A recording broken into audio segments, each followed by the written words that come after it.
Talk Club presents Hindi to Fake News with Teacher Marge. Awareness and Information Campaign Series. Hi parents! So we have a new video in our series Hindi to Fake News and Information and Awareness Campaign. Our topic for today is nonverbal. So what does nonverbal means and what can we do if our child is considered to be nonverbal? Okay?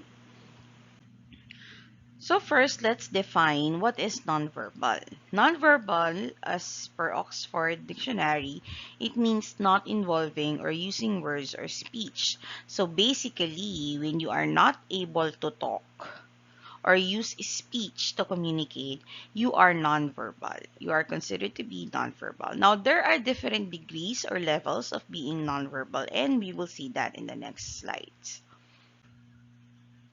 Basic characteristic, when you are verbal, you do not use speech to communicate. You probably use other actions, sounds, or vocalizations that doesn't involve speech.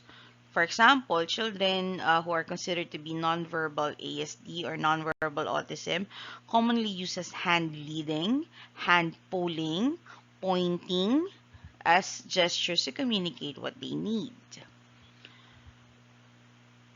Some children can be considered nonverbal because they can speak, but not for the purpose of communication.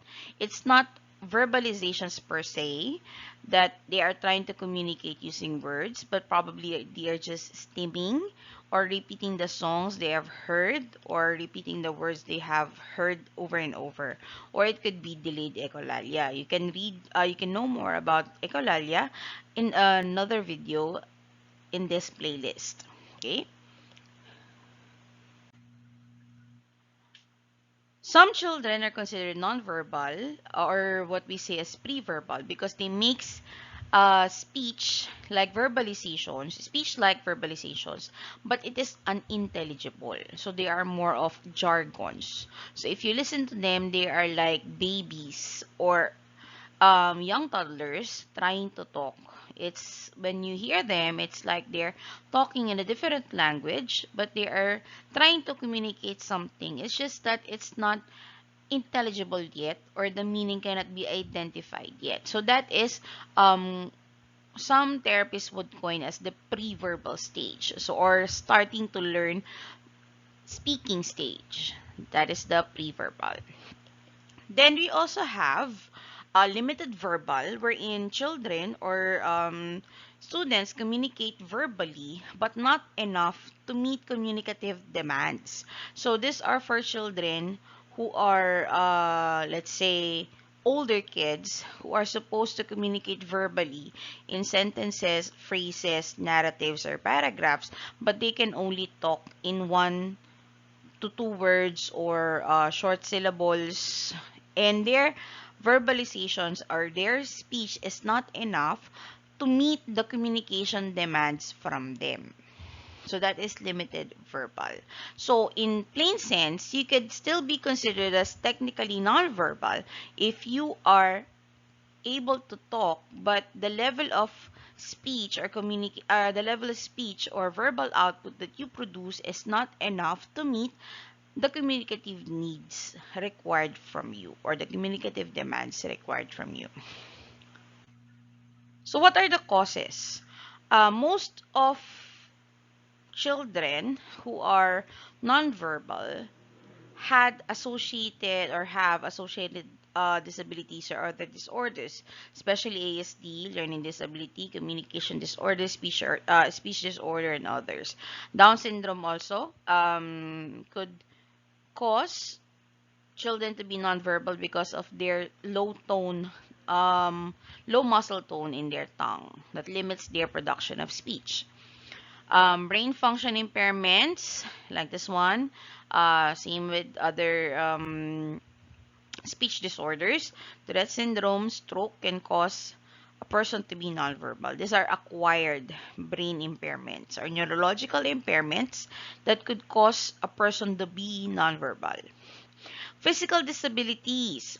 Basically, children who have hearing impairment, specifically hearing loss, who cannot hear the speech sounds are not able to talk because listening is a very important skill for speech to develop. So if you cannot hear the words, if you cannot hear the sounds, it would be very difficult for you to learn to talk without hearing the sounds. So most of the hearing impaired people are the deaf mute community, but the good thing is that through the help of advanced hearing aids and surgeries, children who have hearing impairments can now have devices that could help them listen to sounds, specifically speech sounds, and learn to talk as well.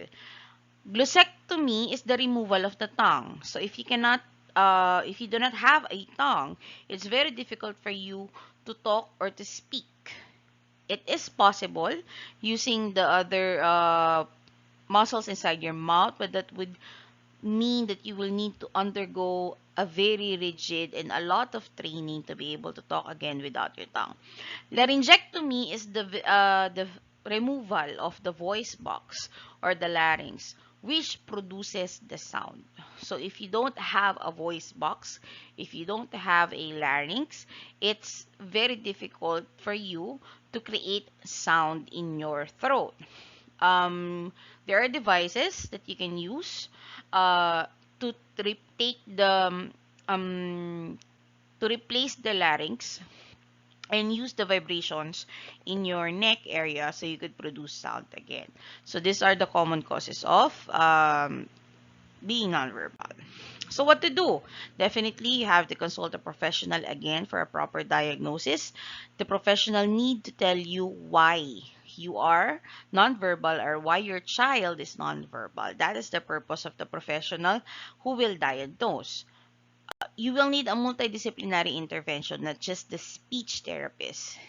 The OT, the SPED teacher, and the other members of the team could really help in training nonverbal children communicate verbally. There is an alternative augmentative communication or the AAC. This is a system if speech is not possible to be used for communication, then we provide other system for the child to communicate. Like for children who are hearing impaired or who has hearing loss, sign language is a very important tool for them to communicate. You have also probably heard of the PEX board or the picture exchange communication system, wherein children use pictures to communicate what they need and what they want. We also have the ProLoco, which is an app that uses pictures as well for a child to communicate what he or she needs. Definitely, you will need the help of a speech and language pathologist to help you identify what options are viable, what options are available, and if being nonverbal can proceed to being verbal. Okay, so there are steps that can be taken that could help your child improve communication from being nonverbal to verbal. Not all the time, once you are nonverbal, is that you will be nonverbal for the rest of your life. There are cases wherein a child begins to be nonverbal and then proceeds on being verbal with the help of a speech language pathologist, with the help of the therapy, with the help of the multidisciplinary intervention team. Of course, you will need your neurodevelopmental specialist, the dev ped and the neurologist, because some cases of being nonverbal can be linked to brain injuries or brain problems like seizure. You need your other therapists as well, your psychologists, and your special educators to help you in developing verbal communication. And if you are hearing impaired and you would want to use sign language as your other means of communication, then definitely you would need the help of a sign language specialist. So that's it. Hopefully you have learned new information in our today's video. Again, thank you for your time and listening. You can visit and support our other social media accounts at Instagram, Facebook, and YouTube. And you can also buy or purchase speech therapy materials in our Shopee at Talk Club with Teacher Marge.